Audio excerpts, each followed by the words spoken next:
मनोहर सरकार तरक्की अपार। केंद्रीय गृह मंत्री अमित शाह ने दशहरा ग्राउंड करनाल में अंत्योदय महासम्मेलन को संबोधित किया और इस सम्मेलन में विभिन्न योजनाओं के करीब 40 से 50 हजार लाभार्थियों को बुलाया गया था। और इस मौके पर सीएम मनोहर लाल ने कहा कि सरकार 7 ऐसे काम कर रही है और उन्होंने ये भी कहा कि हरियाणा में शिक्षा, स्वास्थ्य, सुरक्षा और समाज समग्र विकास पर काम हो रहा है। दरअसल अंत्योदय महासम्मेलन में बड़े ऐलान किए गए। प्रदेश के बुजुर्गों को 1 जनवरी से बुजुर्गों को 3,000 रुपए बुढ़ापा पेंशन दी जाएगी। तो वहीं तीर्थाटन योजना में 60 साल के ऊपर के बुजुर्गों को फ्री तीर्थ यात्रा कराई जाएगी। वहीं अंत्योदय परिवारों को रोडवेज में मुफ्त यात्रा का लाभ मिलेगा। देखिए हम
स्थापना दिवस मनाया गया।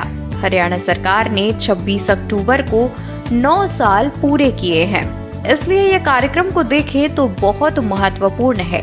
सीएम ने कहा कि 9 साल के दौरान हरियाणा सरकार ने विशेष कार्य किए हैं। उन्होंने कहा कि हमने पंक्ति में खड़े आखिरी आदमी को सरकारी योजनाओं का फायदा दिया है। सरकार ने गरीबों को सम्मान देने के लिए ही अंत्योदय महासम्मेलन आयोजित किया।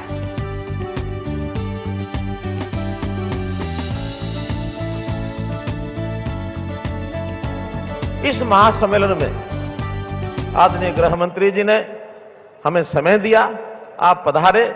मैं आपका हरियाणा की 2 करोड़ 80 लाख लोगों की ओर से स्वागत करता हूं, आपका अभिनंदन करता हूं। हम अपने गृह मंत्री श्री अमित शाह जी के बारे में बहुत जानते हैं, चाहे वो पार्टी के प्रदेश अध्यक्ष के नाते, राष्ट्रीय अध्यक्ष के नाते उन्होंने देश भर में पार्टी का जो ताना बना बुना और दुनिया की सबसे बड़ी पार्टी, सबसे मजबूत पार्टी, अनुशासित पार्टी, इसका गौरव प्राप्त हुआ। आपकी संगठनात्मक क्षमता, आपकी सुदृढ़ता, इसके बारे में हम परिचित हैं।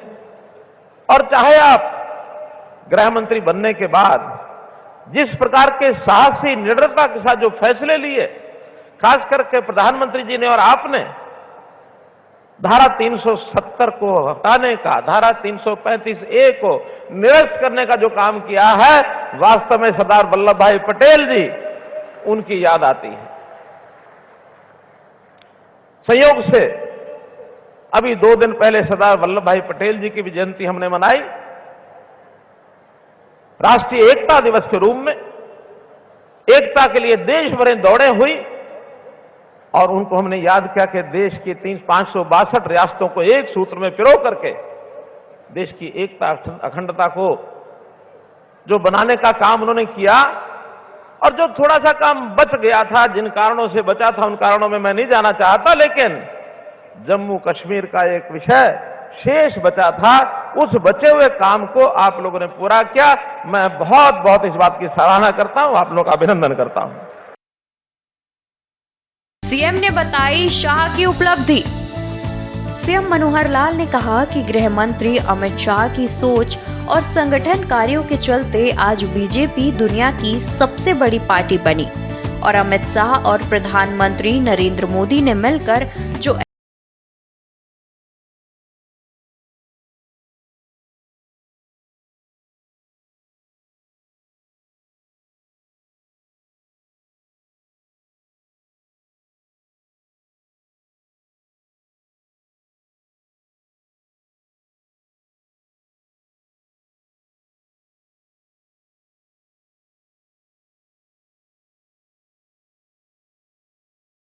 नौकरियों में इंटरव्यू नहीं होगा, क्योंकि ये इंटरव्यू की ऐसी बीमारी थी जिसके ऊपर कितना ही ठीक कर लो तो भी कहीं ना कहीं लीकेज हो जाती थी या कहीं ना कहीं शंका बनी रहती थी कि भाई परीक्षा में तो पास हो गया लेकिन इंटरव्यू के अंदर उसने नंबर कम कर दिए, चाहे उसके अपने आप कम हुए हों, चाहे जानबूझ के कम किए हों या किसी की जानबूझ के बढ़ा दिए हों, ये शंकाएं बनी रहती थी।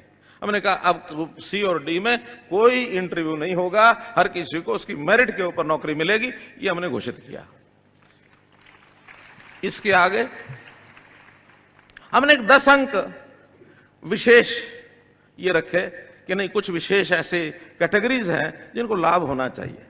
हमने 5 अंक ये रखे कि कोई विधवा बहन है, उसका बेटा बेटी या मानो खुद है तो उसको 5 अंक अतिरिक्त देंगे ताकि उसको नौकरी का सहारा मिल जाए। हमने 5 अंक और रखे कि जिसके घर में एक भी नौकरी नहीं है, जिसके घर में माता जी की, पिताजी की, भाई की, बहन की, बेटी की, पत्नी की, किसी की नौकरी नहीं है या लड़की है तो पति की, यानी जिसके घर में एक भी नौकरी नहीं है उसको 5 नंबर अलग देंगे ताकि अंत्योदय की भावना से हर परिवार में कम से कम एक नौकरी जाना शुरू तो हो।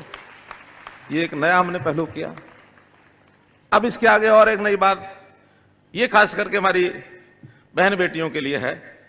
एक सुझाव आया, एक शिकायत आई कि भी मान लो किसी घर में पहले से एक बेटी है, बेटा भी है, बेटी भी है, बेटी की नौकरी लगी हुई है, बेटा इसलिए रह जाएगा कि घर में बेटी की नौकरी है, और 2 साल के बाद बेटी क्या होगा, शादी होकर चली जाएगी, ये घर तो वैसे वैसा फिर रह गया। ऐसे ही कोई बहन है, उस बहन की नौकरी लगी, 2 साल बाद उसकी शादी हो गई, बाकी भाइयों को इसका असर जाता है। बड़ा गंभीरता से विचार किया और विचार करने के बाद मैंने कहा कि ठीक है, इस बंधन में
उस उपलक्ष्य में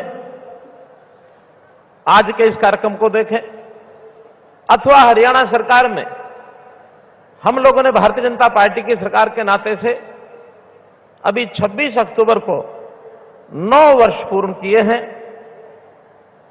इस 9 वर्ष के कार्यकाल में काम तो सरकारें सब करती हैं, लेकिन हमने जो विशेष काम किए, खास करके अपने प्रदेश के पंक्ति में खड़े हुए अंतिम व्यक्ति को, गरीब को, मजदूर को, किसान को, कोई भी छोटा व्यापारी, छोटा कर्मचारी जिनकी आय, सालाना आय बहुत कम होती है, निम्न आय वर्ग जिसको हम कह सकते हैं, बीपीएल जिसको कह सकते हैं, या जिनको जरूरत होती है, ऐसे जरूरतमंदों की सहायता के अनेक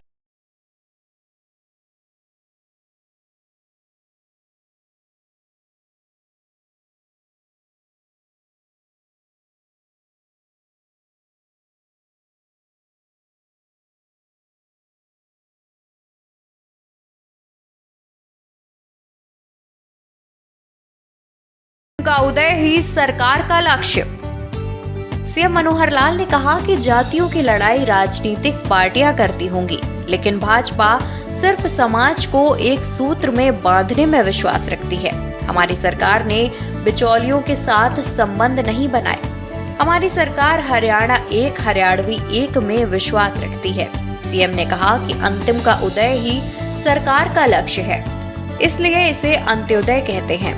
उन्होंने कहा कि लोगों को पेंशन समय पर मिल रही है, राशन सामग्री समय पर मिल रही है, सभी योजनाओं का लाभ भी समय पर मिल रहा है। सरकार 7S पर करेगी काम। सीएम मनोहर लाल ने कहा कि सरकार 7S पर काम करेगी। उन्होंने कहा कि हरियाणा में शिक्षा, स्वास्थ्य, सुरक्षा, समाज, समग्र विकास पर काम होगा। आज युवाओं को जॉब के लिए रुपए देने की जरूरत नहीं है, क्योंकि अभिभावक युवाओं की पढ़ाई लिखाई पर ध्यान दें। नौकरियों में पारदर्शिता लाने का काम सरकार कर रही है। सीएम ने कहा कि 5 अंक ऐसे परिवारों को देने का काम किया जिनके परिवार में नौकरी नहीं है। घोषणा पत्र के 95% वादे पूरे। सीएम मनोहर लाल ने कहा कि हरियाणा में 30 लाख लोगों को प्रदेश में विभिन्न तरह की पेंशन दी जा रही है, जिसके 2750 रुपए मिलते हैं। उन्होंने कहा कि बीजेपी ने घोषणा पत्र में 95% वादे पूरे कर लिए हैं। अब 1 जनवरी से सामाजिक सुरक्षा पेंशन 2750 से बढ़कर 3000 रुपए मिलेगी। सीएम मनोहर लाल ने 2 नई छुट्टियों की घोषणा करते हुए कहा कि लोकसभा चुनाव और विधानसभा चुनाव के दिन 2024 में 2 छुट्टी रहेगी। आपको बता दें कि सीएम मनोहर लाल की अध्यक्षता में हुए इस महासम्मेलन में विभिन्न योजनाओं के करीब 40